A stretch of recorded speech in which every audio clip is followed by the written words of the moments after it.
하나님 말씀 에스라 3장 8절입니다. 에스라 3장 8절.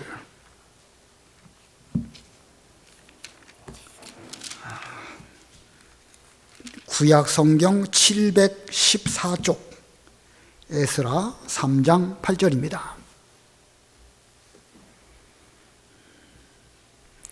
봉독합니다. 예루살렘에 있는 하나님의 성전에 이른 지 2년 둘째 달에 스알디엘의 아들 스룹바벨과 요사닥의 아들 예수아와 다른 형제 제사장들과 레위 사람들과 무릇 사로잡혔다가 예루살렘에 돌아온 자들이 공사를 시작하여 20세 이상의 레위 사람들을 세워 여호와의 성전 공사를 감독하게 하며, 이에 예수아와 그의 아들들과 그의 형제들과 간미엘과 그의 아들들과 유다 자손과 헤나다 자손과 그의 형제 레위 사람들이 일제히 일어나 하나님의 성전 일꾼들을 감독하니라. 건축자가 여호와의 성전에 기초를 놓을 때에 제사장들은 예복을 입고 나팔을 들고 아삽 자손 레위 사람들은 제금을 들고 서서 이스라엘 왕 다윗의 규례대로 여호와를 찬송하되 찬양으로 화답하며 여호와께 감사하여 이르되, 주는 지극히 선하심으로 그의 인자하심이 이스라엘에게 영원하시도다 하니, 모든 백성이 여호와의 성전 기초가 놓임을 보고 여호와를 찬송하며 큰 소리로 즐거이 부르며, 제사장들과 레위 사람들과 나이 많은 족장들은 첫 성전을 보았으므로 이제 이 성전의 기초가 놓임을 보고 대성통곡하였으나, 여러 사람은 기쁨으로 크게 함성을 지르니 백성이 크게 외치는 소리가 멀리 들리므로 즐거이 부르는 소리와 통곡하는 소리를 백성들이 분간하지 못하였더라. 거기까지 공독합니다. 오늘 본문 내용은 바벨론 포로에서 70년 만에 돌아온 유다 백성들이 이제 두 번째 성전, 곧 스룹바벨 성전을 건축하는 가운데에 그들이 또한 어떻게 예배를 드렸는가 하는 면을 보여주고 있습니다. 그래서 오늘 제목은 성전과 예배, 성전과 예배입니다. 오늘 공과 본문이, 오늘 읽은 이 본문이지만 이번 공과 공부를 통해서 우리 이 구약 시대의 예배 형태를 좀 살펴보고 신약 시대의 예배 형태를 좀 살펴보려고 합니다. 그 이유는 지금 현재 코로나19로 인해 가지고 어떻게 예배를 드리는 것이 성경적이고 합당하냐, 왈가왈부 논란이 많이 있습니다. 우리는 그 답을 성경에서 찾아야 되겠는데, 오늘 공과 공부 본문이 마침 이 본문이기에 이 성전과 예배는 어떤 관계가 있는가, 이런 면에 대해서 살펴보고 올바른 분별력을 갖기를 바랍니다. 물론 진부한 말씀일 수 있습니다. 이미 다 우리는 알고 계시는 분들이 허다하실 것입니다. 그러나 다시 한번 정립하시고, 특별히 이 주일학교 학생들에게 공과 공부를 가르치시면서 이 예배가 역사적으로 어떻게 변천되어 왔는가 하는 면을 잘 일깨워주고, 그래서 우리 자녀들도 분별할 수 있도록 그렇게 이 성경 공부를 잘 가르치면 좋겠습니다. 자, 오늘 본문에 근거하겠지만 당시의 시대 상황을 참고해서 먼저 서론적으로 이 구약 시대의 예배와 신약 시대의 예배를 먼저 살펴보겠습니다. 첫 번째로 이 구약 시대의 예배. 이 유다가 이 바벨론으로 포로 잡혀갔습니다. 성전은 파괴되었고 더 이상 예루살렘에 있었던 성전 제사는 드릴 수 없는 그런 상태가 되었고, 심지어 그들은 예루살렘에서부터 멀리 떨어진 이방 나라로 포로 잡혀왔든지 아니면 여기저기로 흩어진 이런 가운데 있었습니다. 자, 그들이 각처로 흩어졌지만 또 바벨론에서는 포로, 곧 종들이 되었지만 그들은 그곳에서 하나님께 드리는 예배 또는 그들의 조상적부터 내려왔던 신앙을 포기할 수가 없었습니다. 그러니까 그들은 예배를 멈출 수가 없었습니다. 그들은 그들이 생활하는 곳에 회당을 짓고 안식일이면 회당에 모여서 예배를 드렸습니다. 그 예배가 우리는 회당 예배라 이렇게 말합니다. 그래서 구약의 예배 가운데 첫 번째는요, 회당 예배입니다. 어느 면으로 보면 회당 예배는 자연 발생적으로 어쩔 수 없이 그렇게 모였다 이렇게 생각할 수도 있지만 하나님의 섭리 가운데 이루어졌고요, 바벨론 포로 잡혀갈 때에 하나님께서 백성들에게 말씀하시기를 비록 예루살렘의 성전은 없어질지 몰라도 하나님께서 그곳에 가셔서 잠깐 동안 너희들의 성전이 되겠다, 이런 말씀이 에스겔 성경에 있습니다. 그리고 그들은 눈에 보이지 아니하시는 하나님 섭리 가운데 여기저기에서 회당에서 하나님께 예배를 드렸습니다. 그 회당 예배가 하나님 앞에 합당한 예배였을까? 예수님께서 회당에 가셔서 안식일마다 가르치셨습니다. 이거 보면 예수님도 회당 예배를 인정하신 것이고, 그런 면으로 볼 때에 하나님께서도 그 회당 예배를 인정하신 것으로 해석할 수 있습니다. 그러다가 이제 70년 세월이 지나가고 고레스 왕의 명령에 의하여 유다 백성들은 예루살렘으로 올라오게 됩니다. 우리가 지난 시간 에스라 1장을 통하여 그 말씀을 배웠습니다. 약 5만 명 정도 되는 사람들이 여러 달에 걸쳐서 예루살렘으로 올라오게 되었는데, 그 돌아온 첫 해 7째 달에 그들은 일제히 예루살렘으로 모입니다. 그 예루살렘에는 제사 드릴 만한 아무런 준비가 없는 상태입니다. 제사 드릴 수 있는 무슨 예배로 모일 만한 그런 여건이 없다 할지라도 그런 가운데서 그들은 제단을 쌓고 그 제단에 번제를 드려 예배했습니다. 이 에스라 3장 앞부분에 있는데, 우리는 그런 예배 뭐라고 해야 좋을까? 제가 임의로 지은 명칭입니다. 제단 예배. 무슨 뜻인지는 정확히 아시겠죠? 이런 용어를 전에 듣거나 써본 적이 없지만 단지 아무것도 없는 가운데서 제단만 쌓고 제물을 올리고 그리고 예배를 드렸다, 그런 뜻에서 그 이 명칭을 제단 예배라고 했습니다. 그런데 돌아온 그들이 성전 짓기 전에 제단만 쌓고 예배를 드렸다고 했지만, 그렇다고 그들이 임의로 한 것은 아닙니다. 성경에 보면 모세의 율법에 기록한 대로 그 제단에서 제사를 드렸다, 이렇게 말씀하고 있습니다. 3장 2절 읽어보세요.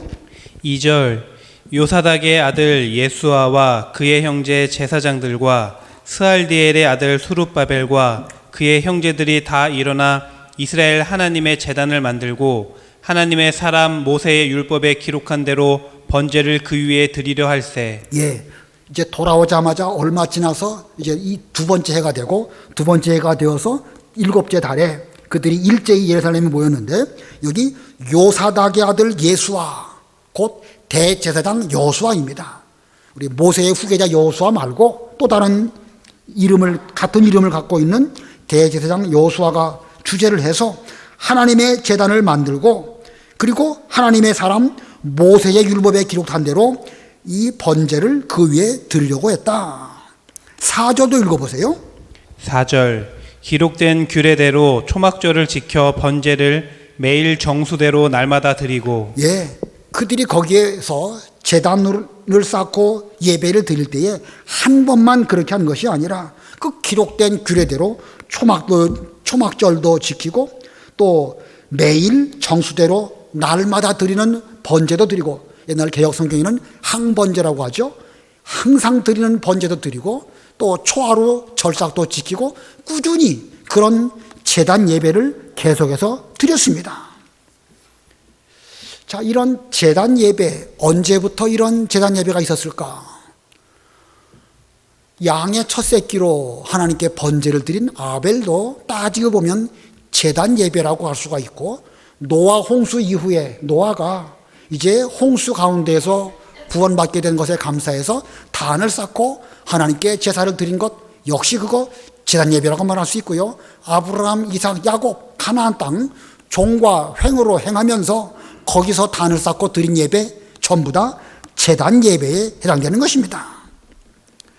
자, 지금 현재 이 바벨론에서 돌아온 그들, 성전 짓지 않은 상태입니다. 성전의 목적은 궁극적으로 어디에 있는가?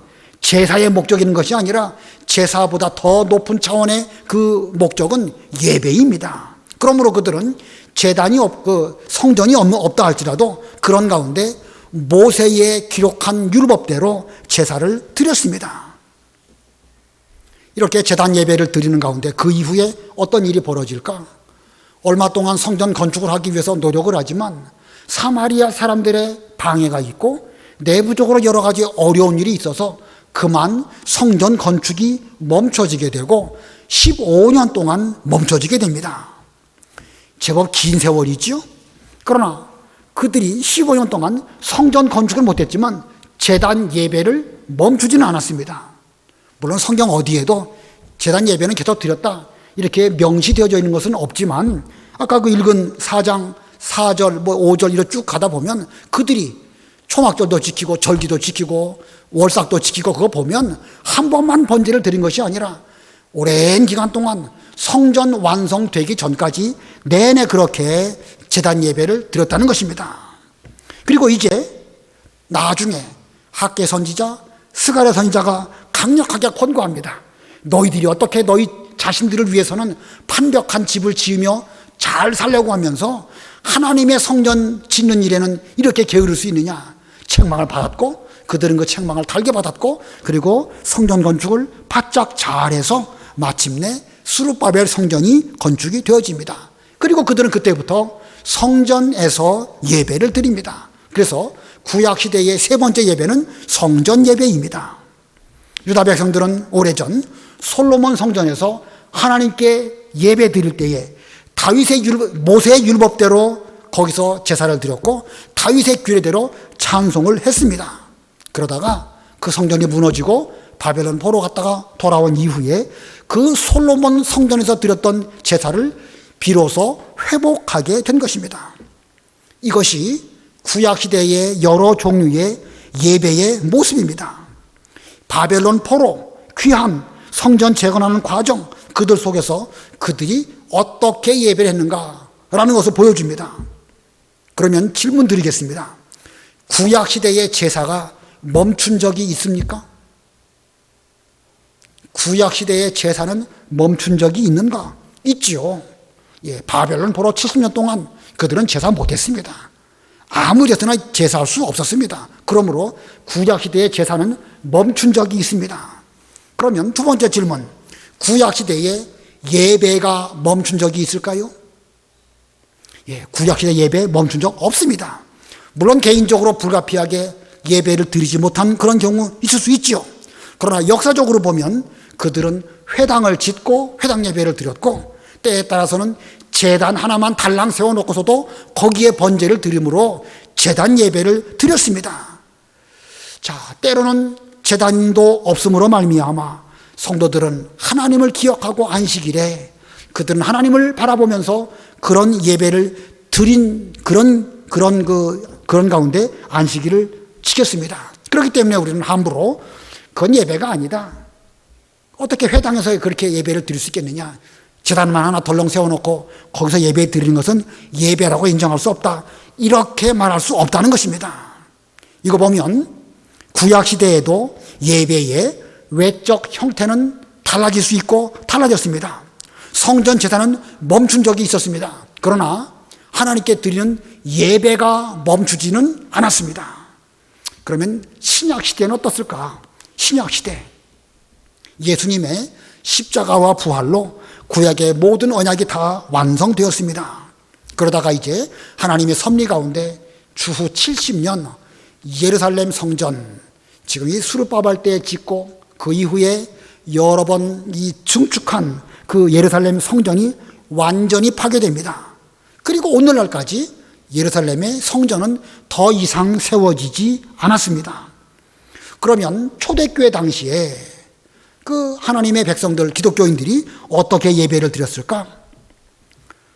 일반적으로 그 당시에 유대인들 말고, 우리 기독교인들 말고 다른 이방 종교의 사람들은 어떻게 그들의 신에게 제사를 드리는가? 그들은 신전을 만들어 놓죠. 그리고 그 신전 안에 신상을 또 만들어 놓습니다. 신상 앞에 제물을 갖다 놓고 그들 제사장이 거기에서 그들의 규례대로 그렇게 자기들의 신을 섬기는 제사를 드렸습니다. 그러나 기독교인들은 신전, 제단, 제물, 제사장 더 이상 없습니다. 왜 그러겠죠? 왜 더 이상 성전, 신전도 없고 제물도 없고 제사장도 없습니까? 왜 그렇겠죠? 예수님이 성전이시고 예수님이 제물이시고 예수님이 제사장이시기 때문에 더 이상 또 다른 어떤 그 제물이나 성전이나 그 있어서도 안 되는 것입니다. 예수님 말씀하시기를 이 산에서도 말고 예루살렘에서도 말고 너희가 하나님께 예배할 때가 오나니 곧 이때라. 너희는 영과 진리로 예배할지니라. 영과 진리. 영은 곧 성령의 감동으로 드리는 감성적인 면이라고 하면, 진리는 곧 하나님의 말씀대로 하는 지성적인 그런 면으로 하나님께 예배를 드리라고 예수님이 직접 그렇게 말씀하셨습니다. 그러므로 예수님 부활 승천하신 이후에 더 이상 성전은 필요 없습니다. 성도들은 그래서 장소에 구애받지 아니하고 예배를 드리게 됩니다. 가정에서 예배를 드렸죠.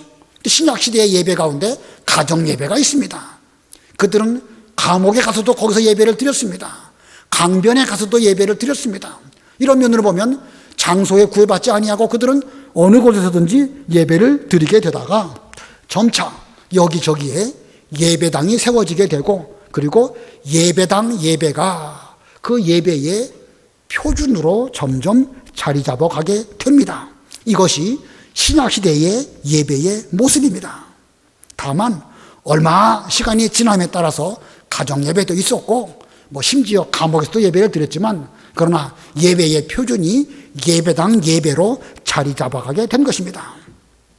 오늘날 우리가 코로나19 문제로 인해 가지고 이 여러 가지 어려움을 겪고 있는데, 이런 어려움의 그 기간이 이 바벨론 포로 귀환 때의 모습과 비슷한 면이 있습니다. 어떻게 예배를 드려야 할지 혼란한 가운데 있습니다. 오늘날 이 비대면 예배, 영상 예배, 이거 비성경적이다. 예배당에 와서 예배를 드려야지 예배당에 가지도 않고 예배 드린다는 것은 맞지 않다. 이렇게 강조하는 사람이 있습니다. 그렇게 말하는 그분은요, 나름대로 어떤 그 열심이나 이런 면은 옳을지 몰라도 구약의 성전하고 신약시대의 예배당하고 헷갈린 것입니다.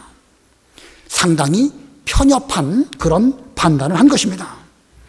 구약시대에 여러 종류의 예배가 있지만 그 여러 종류의 예배 가운데 성전 예배가 표준이고, 신약시대에도 여러 종류의 예배가 있지만 예배당 예배가 표준입니다. 그러나 성전 예배만 옳고 예배당 예배만 옳다라고 말하면서 다른 형태의 예배를 그건 비성경적이다라고 말하면 그것은 올바른 판단이라고 말할 수 없습니다. 다만 오늘날 우리가 지금은 이렇게 비대면으로 영상으로 예배를 드리지만 앞으로 이 모든 일들이 잘 정리되어져서 예배당에 올라와서 예배를 드릴 수 있는 기회가 되면 그때는 올라와야 됩니다. 옛날에 가정에서 예배 드리지 않았습니까? 나는 내내 가정에서 예배 드리겠습니다. 이거 참 편하고 좋지만 또 다른 면도 좋은 면도 많이 있습니다. 이렇게 하면서 가정 예배를 계속 고집한다고 하면 그건 또 합당하지 않습니다. 제가 말하는 게 여러분에게 굳이 자세하게 설명 안 드려도 다 알아들으셨을 것입니다. 아무쪼록 하나님의 섭리 속에서 이 바벨론 포로에서 돌아오고 빨리 성전 건축을 해서 성전 예배를 드리기를 원했던 이 당시에 하나님 백성들처럼 오늘날 우리들도 비록 여기저기에서 흩어져 예배를 드리지만 빨리 예배당 예배가 회복될 수 있도록 힘써 노력하는 이런 우리가 되어야 할 것입니다. 자, 오늘 본문으로 돌아와서 이 성전 예배를 회복하기 위해서 그들이 어떻게 했을까? 우리에게로 적용한다고 하면 예배당 예배의 회복을 위해서 우리는 지금 무엇을 해야 될까? 이 면을 본문에서 살펴보도록 하겠습니다. 첫 번째는요, 성전 예배 회복을 위해서 첫 번째, 일제히 일어나 성전 건축을 하였습니다. 일제히 일어나 성전 건축을 했다. 본문 8절 9절 읽어보세요. 8절 예루살렘에 있는 하나님의 성전에 이른 지 2년 둘째 달에 스알디엘의 아들 수룹바벨과 요사닥의 아들 예수아와 다른 형제 제사장들과 레위 사람들과 무릇 사로잡혔다가 예루살렘에 돌아온 자들이 공사를 시작하고 20세 이상의 레위 사람들을 세워 여호와의 성전 공사를 감독하게 하매 이에 예수아와 그의 아들들과 그의 형제들과 감미엘과 그의 아들들과 유다 자손과 헤나다 자손과 그의 형제 레위 사람들이 일제히 일어나 하나님의 성전 일꾼들을 감독하니라. 예, 유다 백성들이 예루살렘으로 돌아왔습니다. 해가 바뀌고 둘째 달이 되었습니다. 드디어 공사를 시작하기에 적절한 그런 계절이 돌아왔습니다. 더 이상 우기가 없습니다. 이때에 총독 스룹바벨 앞장을 섰고 대제사장 예수아 또 그리고 제사장들, 레위 사람들 그 외의 모든 사람들이 하나님의 성전 건축하는 이 일에 일제히 동참해서 그 일을 했습니다. 또 그 공사를 감독하는 사람들을 세워서 그 일꾼들을 감독했습니다. 전 백성들이 성전 건축하는 일에 일제히 힘을 합하였죠.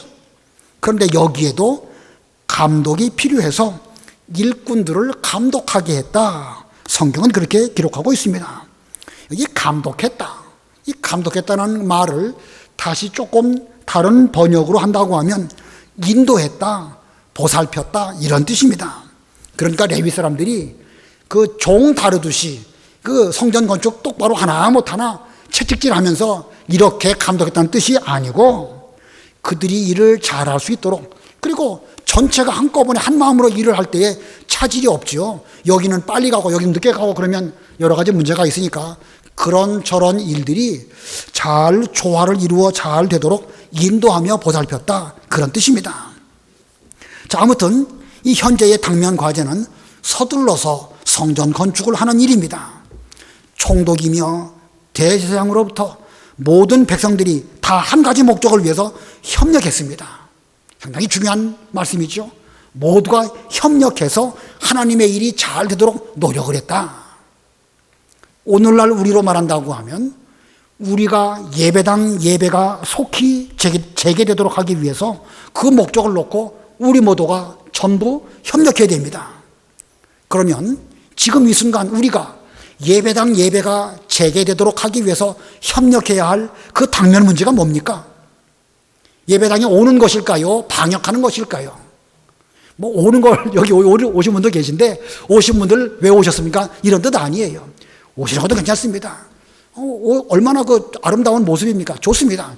그러나 가장 이 시점에서 시기적으로 우리가 다 힘을 합해서 해야 할 것은 방역을 잘해서 확진자 숫자가 줄어들고 그렇게 해서 모여도 더 이상 이 전염병이 다른 사람에게 해를 끼치지 않는 이 일을 하는 거 이게 지금 최우선적으로 해야 될 것입니다. 여기 바벨론에서 돌아온 이 성도들이 온 그 백성들이 일제히 일어나서 성전 건축을 한 것처럼 오늘날 우리가 해야 할 일은 방역을 잘해서 빨리 모여질 수 있도록 노력하는 것입니다. 자, 두 번째로 성전 예배 회복을 위해서 그들은 무엇을 했을까? 두 번째는요, 다윗의 규례대로 찬송했습니다. 다윗의 규례대로 찬송했다. 비록 성전은 없지만 찬송을 할 수 있지 않겠습니까? 그래서 그들은 찬송했다는 말입니다. 10절 11절 읽어보세요. 10절 건축자가 여호와의 성전의 기초를 놓을 때에 제사장들은 예복을 입고 나팔을 들고 아삽 자손 레위 사람들은 재금을 들고 서서 이스라엘의 왕 다윗의 규례대로 여호와를 찬송하되 찬양으로 화답하며 여호와께 감사하여 이르되 주는 지극히 선하심으로 그의 인자하심이 이스라엘에게 영원하시도다 하니 모든 백성이 여호와의 성전 기초가 놓임을 보고 여호와를 찬송하며 큰 소리로 즐거이 부르며. 예, 건축자가 여호와의 성전에 기초를 놓을 때에 건축 가운데 가장 중요한 것은 기초 놓는 일이죠. 여기 기초를 놓는다.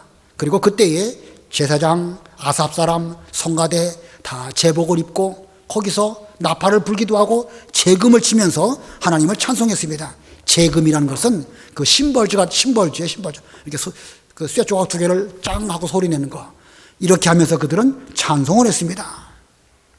아마 이것은 성전 그 기공식, 성전을 제일 먼저 그 시공하는 그 예배를 드린 것이 아닐까 생각이 듭니다. 그러면서 그들은 찬송하면서 주는 지극히 선하심으로 그의 인자하심이 이스라엘에게 영원하시도다 라는 가사로 찬송했습니다. 시편에 보면 이런 시가 많이 있죠. 그러나 단순히 일반적으로 주님은 선하시며 인자하심이 영원하시도다, 그런 의미로 간단하게 말한 것은 아닐 것입니다. 이 찬송 가사의 의미를 완전히 이해하려면 저들이 어떤 심정으로 이 찬송을 들었는가 좀 생각을 해봐야 됩니다. 70년 포로 생활하면서 그들은 얼마나 자기들의 죄를 뉘우치며 회개했습니까? 회개하면 회개할수록 주님은 선하시며 우리는 그분 앞에 너무너무 형편없는 죄인입니다 라고 깨닫고 오랫동안 회개했는데, 마침내 그 인자하심이 이스라엘 백성들로 하여금 다시 예루살렘으로 올라가서 성전 건축할 수 있는 은혜를 베풀어 주셨습니다. 이거 꿈꾼 것 같고 어떻게 우리가 이런 은혜를 입을까 생각해 볼 때에 그들은 말로 형용할 수 없는 이런 기쁨에 벅차서 이렇게 찬송을 한 것입니다. 너무나 감개무량해서 하나님을 찬송하면서 그들은 큰 소리로 즐겁게 불렀다. 여기에 큰 소리로 불렀다는 말씀이 있죠. 그러면서 동시에 다윗의 규례대로 불렀다. 그랬더니 그 찬송이 은혜로웠습니다. 자, 작은 소리로 부르는 거, 큰 소리로 부르는 거, 어느 게 더 은혜스럽겠죠?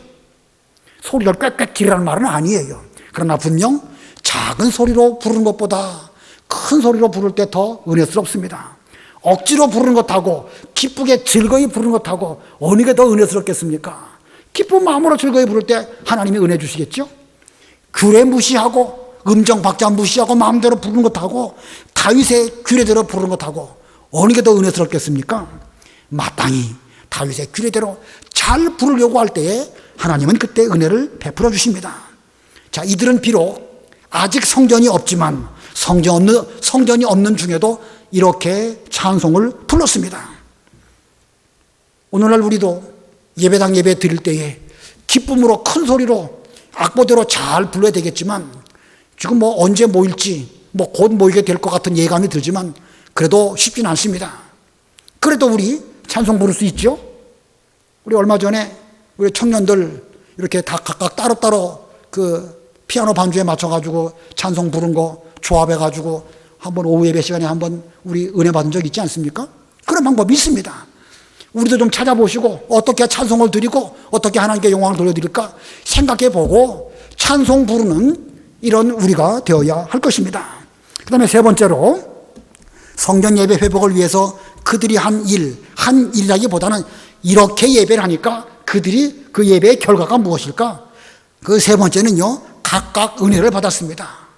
예배를 어려운 중에도 제단을 쌓고 예배를 드리고 찬송을 드리니까 그들에게 큰 은혜를 주셨는데 각각 은혜를 받았다. 12절 13절 다 같이 압도하십니다. 12절 13절 시작.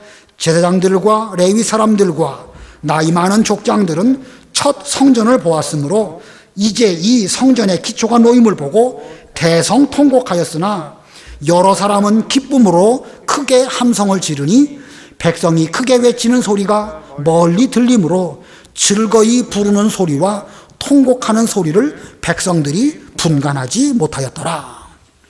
자, 성전 기초가 놓이게 되었습니다. 그리고 찬송이 크게 울려 터졌습니다.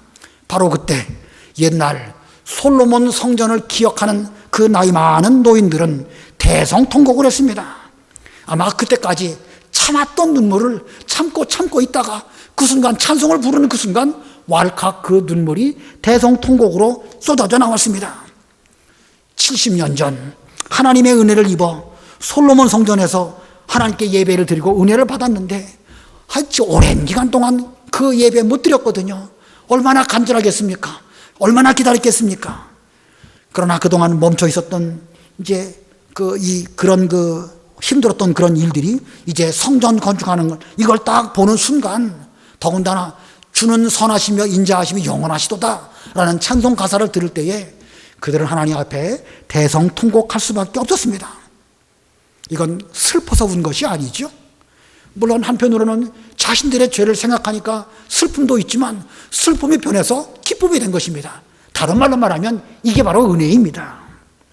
또 다른 한편 다른 사람들은 전에 솔로몬 성전을 본 적이 없습니다. 그냥 아버지나 할아버지 통해서 들은 것밖에 없어요. 우리가 전에는 예루살렘에 성전을 잘 짓고 거기서 예배를 드렸는데 지금은 그 성전이 없어졌다. 말로만 들었는데 막상 와가지고 예루살렘에서 성전 건축을 하는 걸 보니까 그들은 그들대로 너무 기쁜 것입니다. 그래서 그들은 함성을 지르면서 하나님께 감사했습니다. 젊은이들은 젊은이들대로 또한 은혜를 받은 것입니다. 이렇게 성전 건축을 시작할 때 노인은 노인대로, 젊은이들은 젊은이들대로 다 은혜를 받았습니다. 그들이 받은 은혜의 내용은 각각 다릅니다. 노인이 받은 은혜는 노인만 알아요. 젊은 사람들은 그거 이해할 수 없습니다. 또 다른 면으로 젊은이들이 받는 그 은혜의 세계는 노인들은 조금 더 동떨어져 있습니다. 자, 이렇게 각각 받은 은혜는 사람마다 다를 수 있습니다. 자, 그런데 더 중요한 것은 노인이나 젊은이나 각각 은혜를 받으면서도 서로 그것에 대해서 상대방을 비난하거나 뭐라 하지 않았습니다. 노인들이 대성통곡할 때 젊은이들은 우리 할아버지가 다 그럴 만한 이유가 있으시겠지. 잘 이해는 못해도 충분히 짐작은 할 수 있겠죠. 그러면서 우시는 그 할아버지를 보면서 그들도 할아버지의 심정이 저러시겠구나 이렇게 생각했고, 젊은이들이 함성 지를 때에 노인들이 우리는 지금 대성통곡하는데 너희들은 소리나 지르고 있느냐 이러지 않았습니다. 이게 은혜로운 것입니다. 자, 이것이 정상적인 교회의 모습인 것입니다. 비록 지금 제단만 쌓고 제단 위에서 예배를 드리지만 그들에게 임한 은혜는 그 어떤 때의 은혜보다 더 큰 은혜를 그들은 받았던 것입니다. 그래서 멀리서 그 소리를 들을 때에 이게 통곡하는 소리인지 기뻐서 즐겁게 부르는 함성 소리인지 분간이 안 됐다. 오히려 분간하는 것이 이상한 것이죠. 오히려 이렇게 저렇게 다 각각 자기 나름대로 은혜 받고 자기 나름대로 하나님을 잘 섬기는 그 모습이야말로 오히려 아름다운 모습입니다. 교회에는요, 이렇게 연세 많으신 분들도 계시고 젊은 사람들도 있습니다. 때에 따라서는 세대 차이가 있어가지고 잘 이해를 못하는 그런 면도 있지만 그런 것들이 잘 어우러져서 함께 은혜를 받으며 함께 하나님께 예배 드릴 때에 그 교회는 정상적인 교회고 건강한 교회라고 말할 수 있습니다. 아무쪼록 오늘날 우리가 지금 예배당 예배를 신약시대 예배의 표준으로 곧 예배당 예배를 드리기를 바라고 기다리고 있습니다. 그러나 지금이라고 해서 우리가 은혜 못 받는 거 아닙니다. 왜 은혜를 못 받을까? 자기가 그 은혜 받을 만한 준비가 안 되어 있기 때문에 그렇습니다. 목사로 이런 말씀드려서 죄송합니다. 은혜를 못 받는 것은 목사 입장에서는 목사 책임입니다. 그러나 본인 입장에서는 자신의 죄를 많이 생각하고 70년 전 은혜 생활했던 거 생각하면서 여태까지의 처지를 생각해 보면서 지금 생각해 보면 이건 하나님의 은혜를 안 주실 수가 없습니다. 또 젊은 사람 역시 마찬가지입니다.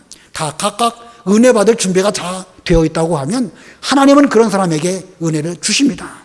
아무쪼록 우리가 지금 이렇게 영상으로 예배를 드리고 다양한 방법으로 어려운 가운데 예배를 드릴지라도 우리가 일제히 힘을 합해서 하나님께 예배 드리려고 노력하는 가운데 우리가 다윗의 규례대로 찬송을 잘 부른다고 하면 하나님께서 우리 모두에게 큰 은혜를 베풀어 주시고 이 유다 백성들이 곧 성전 건축을 하고 스룹바벨 성전에서 하나님께 제사를 드렸던 것처럼 오늘날 우리들에게도 가까운 시일 내에 예배당에 모여서 예배를 드리며 감사할 수 있는 이런 때가 속히 오게 될 것입니다. 아무쪼록 그때까지 힘써 일하시고 다윗의 규례대로 찬송도 잘 부르시고 은혜 받을 준비를 잘 하셨다가 하나님 앞에 은혜 받으시는 우리 모든 성도님들 되시기를 바랍니다. 기도하시겠습니다. 하나님 아버지, 성전과 예배에 대해서 이 시간 저희들에게 분별력 주신 거 감사합니다. 하나님, 참된 예배는 예수님이 성전이 되시며 예수님이 우리의 제사장이 되셔서 예수님을 제물로 하나님 아버지 앞에 드리는 그 예배야말로 최고의 예배인 것을 일깨워 주셨습니다. 구약시대에도 그 목적을 바라보고 그들은 예배를 드렸고 신약시대에 저희들도 가정에서든지 들판에서든지 또는 예배당에서든지 이와 같이 예배를 드릴 때에 하나님께서 그렇게 은혜를 베풀어 주심을 일깨워 주셨습니다. 저희들에게도 뚜렷한 분별력을 주시옵시고 특별히 우리 자녀들에게도 확실한 분별력을 주셔서 흔들리지 아니하도록 은혜 베풀어 주시옵소서. 우리 예배당 예배가 신약시대 예배의 표준이고 모범이라고 하였사온데 하나님 그렇게 되기를 간절히 바라는 가운데 저희들이 힘을 다하여 해야 할 도리를 다하게 해주시옵시고, 다 각각의 위치에서 모세의 율법대로 제단을 쌓고 다윗의 규례대로 찬송을 부름으로 하나님께 큰 은혜를 받는 모든 성도님들 되게 해 주시옵소서. 이번 한 주간 여러 가지 명절로 우리의 마음이 분주하게 될지라도 저희들의 마음이 하나님을 잊어버리지 않게 해주시옵시고, 다음 주일 저희들이 예배당에 나와서 예배 드릴 수 있도록 길 열어 주시옵소서. 우리 자녀들 신앙 어려움 만나지 아니하도록 하나님께서 은혜 베풀어 주시기를 간절히 원하오며 예수님의 이름으로 기도드리옵나이다. 아멘.